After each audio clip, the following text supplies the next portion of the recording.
Yo, yo, yo, what's up, everybody? RevSauce9. Make sure to rate, like, and subscribe to the channel. Now, I know I've been busy this week with getting checked up because I was really sick. My doctor wanted to reevaluate and make sure I was doing well on the new medications. And also, I had to get my car looked at, and somebody needed to go pick up their resized jewelry stuff and whatnot. And, jeweler had to do some repairs on some jewelry that somebody in my house owns. So we went and did that, went to go get food for Christmas dinner between both of us. It's only me, my mom, and some dogs. You know what I mean? I tell you guys, I live a very simple life. I live at home because apartments in California are expensive as hell. I used to live out on my own, but they're too expensive. And why not live where I have a pool and I can exercise and do some cool shit? So there's that. And by the way, I don't live in my mama's basement, okay? Some of you say that about me, and it's funny. We don't even have basements in California, especially in Southern California. And some of you that say, oh, it's terrible to live with your family. Honestly, a lot of people are. So, and I pay my own way in this house. So, again, who cares where I live and why? Does it make you any different? No. Doesn't make you a failure either. So there's that. And we got a new phone. So we got a refurbished Samsung S21 FE edition. And yeah, I'm pretty happy with it. You guys can go look up all the specs on it. It's pretty much a year and a half newer than my iPhone 13 mini. So this came out a year and a half, 2 years after the iPhone came out, 13 mini, and this is way better. Just it shits all over the iPhone, okay? I'm just saying. Whatever was going on with my iPhone between the battery life, the battery capacity, I'm just grateful to be off Apple, and being off Apple, doing the same things is just a way better experience on my Samsung phone. And I love the 120 hertz display, and the always on display with the infrared fingerprint reader is a game changer to me. So anyway, and it's been a minute since I've had a fingerprint scanner. I have all three. I have even the pattern set up. I love it. Love it. Love it. I miss having the pattern where you go, it's cool. All right. Anyway, some new stuff coming to my channel. I'm bringing back an old podcast that I did with one of my besties back in the day 7 years ago. Where it was called I believe it was the Tech and SX Brady show, and we had lots of people watch the show. We were very popular at once upon a time, but this was back in the day where there was the fight over video games and what plastic was better. It was like the 360 PS3 days. I would say about 12 years ago, something like that. 12 years ago. Anyway, we're bringing that back. It's going to be called I believe we're going to call it the Rev and Mile High Show for you guys. Maybe we'll put it up as audio for you, but it'll be on this channel. We'll have a Rev and Mile High channel somewhat for you guys. So we'll be doing that. We'll have that out there for you guys. We're going to probably do it on StreamYard and keep it intimate. We will have topics and everything, and we're planning on doing it maybe once or twice a week. I'm not 100% sure, but he's trying to get his work schedule right. And then we'll have topics, bullet points, things like that. We'll go over things, and we'll have like a whole docket of things to talk about. And no, we're not trying to be the best show in the world, okay? We're just two dudes having some fun. It'll be like at a bar. We're going to have fun. We're going to talk sports, wrestling, gaming, some real world stuff like what's happening in our own lives. But we're not going to talk politics or religion. We're just going to keep it to fun and try to, keep it PG-13. We're going to try to. We're going to work on that and all that stuff. So that's what's happening. Venture Time Lives, since I got the new phone, and hopefully this doesn't overheat or anything like that. Venture Time Lives are coming back. We're going to be walking the trails. I will be buying a selfie stick for this thing. And yeah, we'll be doing a whole bunch of stuff. Trust me. Now we have the new phone, the better technology, better battery life. We'll be definitely walking the trails and doing some cool shit. Trust me, I'm going to get back into working out. I got the okay from my doctor to do so. So, and all that. And yeah, everything in my life's good. We're going to be back. I do apologize. I keep saying I'm back, better, good. Yeah, we're back. Officially back. Nothing in my way. I may have to go do something tomorrow, but that's minor. But yeah, spec Christmas and all day stream, spec Christmas Eve all day stream. New Year's all day stream. I'll be doing like these 24-hour wild streams, so expect that from me. And more Marvel Rivals, Fortnite, Apex, you name it, we'll be doing it here on this channel, so expect all that. And yes, we're going to have guests on that show too, by the way. The first guest we'll have is, I told him the first guest will be Gothic Cowboy. So we'll be interviewing and doing an episode with Gothic Cowboy. If you watch this, Gothic, like I said, I made a promise to you, be our first guest on the show. Anyway, let's get into talking about AEW Dynamite. And no, I'm not a fucking shill. I really get tired of people telling me all I do is defend AEW. Look, I've shit on AEW. Go watch my past streams. This week into last week, go watch that shit. I've said a lot of really crappy shit about Tony Khan because he is a fucking asshole right now. Let's just keep that a buck. He is an asshole. How he's treating his roster is not okay to me. And I've stated that. The way Ray Phoenix should be released, personally. But I get why he doesn't. You don't shit where you eat. But there's that. Anyway, Will Ospreay, Darby Allin, great action. Like I said, great action. I was happy about that. Like I said before, Darby Allin and Will Ospreay can complement each other. This year, I'm going to be honest with you guys. I'm going to be real honest with a lot of you, okay? I'm going to just keep it a buck. This year's Continental Classic is not lived up to last year's. I feel like, I don't know, I just feel like sequels to things. I don't know. I just feel like sequels to things. I don't know. I just feel like sequels are just not it, Chief. I don't know. It's not living up to Continental Classic. I'm reading my notes here, so bear with me. Going through all my notes. Shelton Benjamin beating Beast Mortos. Honestly,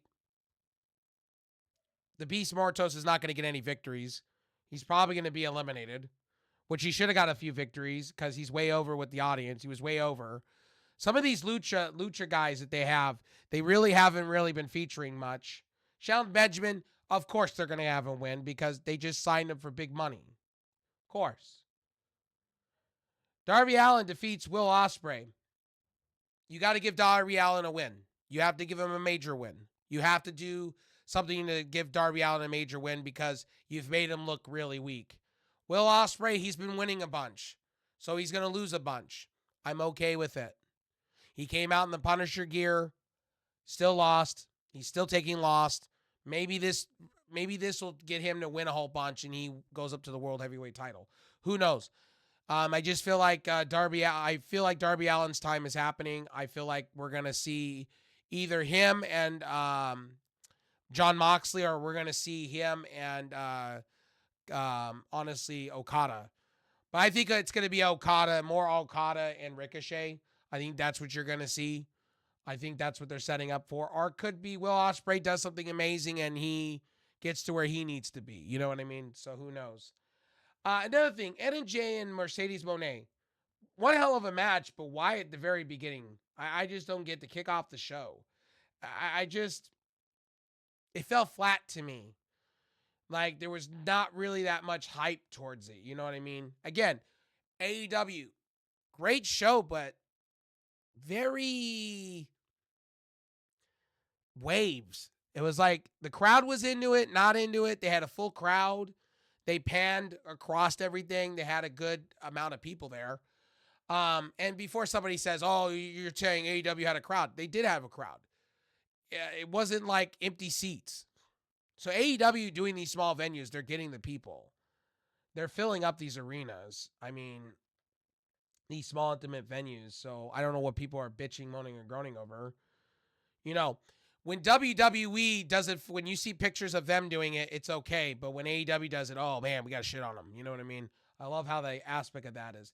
Another thing, Nick Wayne and all this stuff, man. You know, the Parsees, the Christian Cage group, man, it's kind of lost its luster. Like, it doesn't hit the same, and Christian needs to do something here. I say the same thing about Tiffany Stratton in the women's Money in the Bank, right? I say the same thing. They got to do something. They got to pull a trigger somewhere. They got to do something. You know what I mean? Because here it's becoming laughable. Like the more Christian Cage doesn't cash in, the more this is going to become laughable by the day. Again, Mercedes Moné, I'm more excited for their crossover, New Year's, I think New Year's Revolution or something like that they're doing, or something like that with New Japan at the beginning of the year. I'm more excited for her and Maria Shirakawa for the New Japan Strong title than I am about this. And I knew Monet was going to come in and win. Monet's looking better. By the way, guys, everybody that says she was trash, she's actually looking better. And she's actually, her finishing move is kind of like a spinning crossroads. It's kind of cool, or like a spinning Alabama slam. So Anna Jay, I just don't understand it. We keep putting her in these matches for her to lose, and I don't get it. My whole thing is, why don't you have Anna Jay if you say she's the most improved, like they were saying on the commentary? Why don't you have her, okay, be part of Ring of Honor and win the women's belt? And then you have Athena move up. Another thing I found really dumbfounding is you brought back Toni Storm. Either she's having a mental lapse, which she wants to forget everything and just be like she just came into AEW, or they're playing off the retirement shit angle that she did on a podcast and she's having amnesia, or they're going to make it out to be like something happened and she forgot who she was. This whole storyline is just left me shaking my head. They could have just brought Toni Storm the Rocker back and they could have just had her beat the shit out of Mariah May and turned around.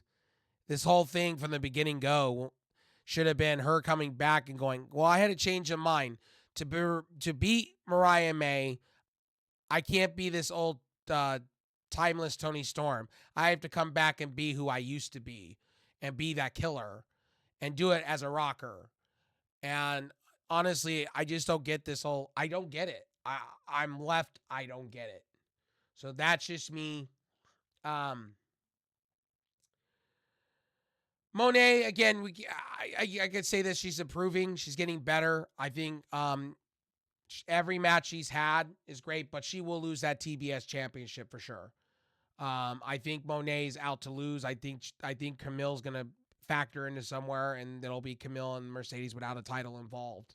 And I think Camille goes over Mercedes personally. Now the thing is here, if you have Mercedes lose, do not have her sit on the sidelines. You have her go right from that to the women's championship. That's what you do. You have her go up, or you have her go to Ring of Honor and you have her face Athena. That's what you would do.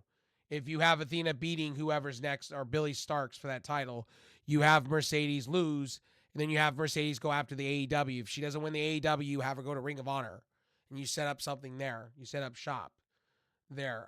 MJF addressed Adam Cole. This was a little weird too. I felt this feud has gone ice cold. If Adam Cole wasn't injured, we would be having a different story. You know what I mean? Adam Cole is the face. The Undisputed Kingdom is the face group. MJF's the heel. I wish it was the opposite of this. Adam Cole trying to outplay MJF. Okay. It should have been done weeks ago, in my humble opinion. He says, I'm not sorry to be sorry. And I like Adam Cole, but Adam Cole needs to be up in the upper cards at this point. If you get your victory, Adam Cole, you got to go to the top. Like I would say TNT champion. I mean, the TNT championship with Daniel Garcia and Shelton Benjamin, or even Bobby Lashley, looks amazing.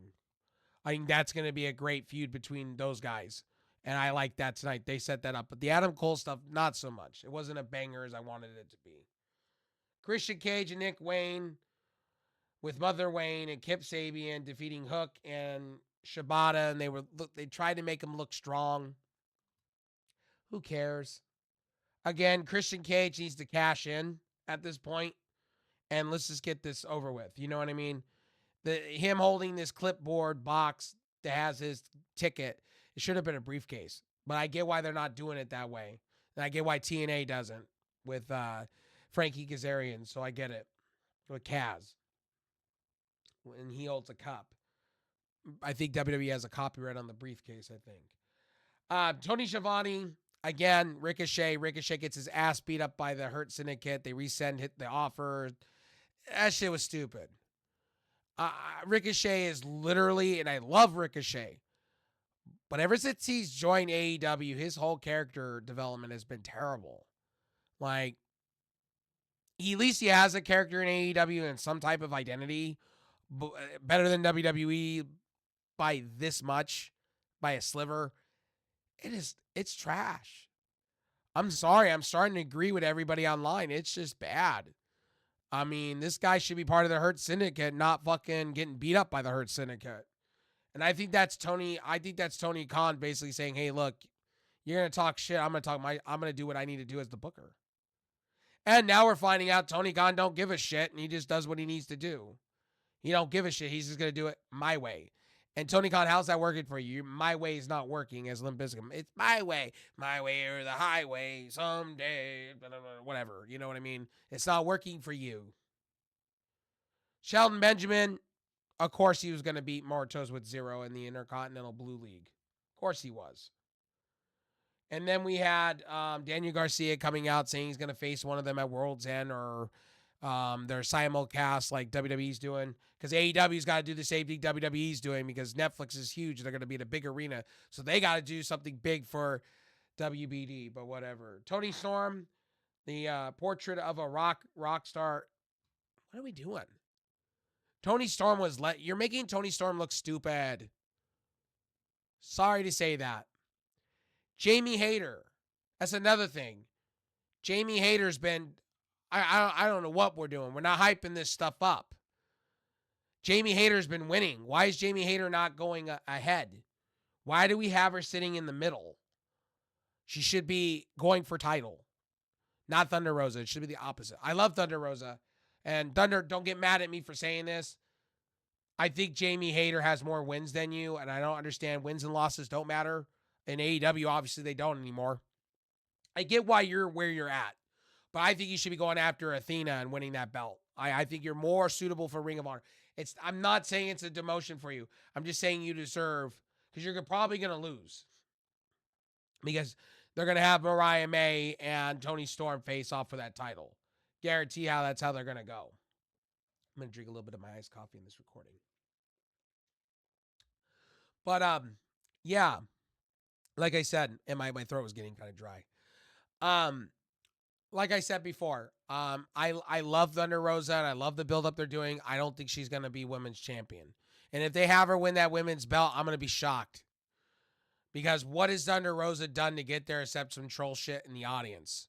And a couple of wins here and there.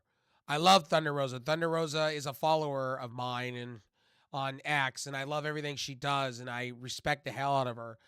But the way they're booking her is wild to me. That would be bringing like Hikaru Shida and having her do signs and troll tactics and have her win like once or twice, and then she's like when WWE does it, I shake my head.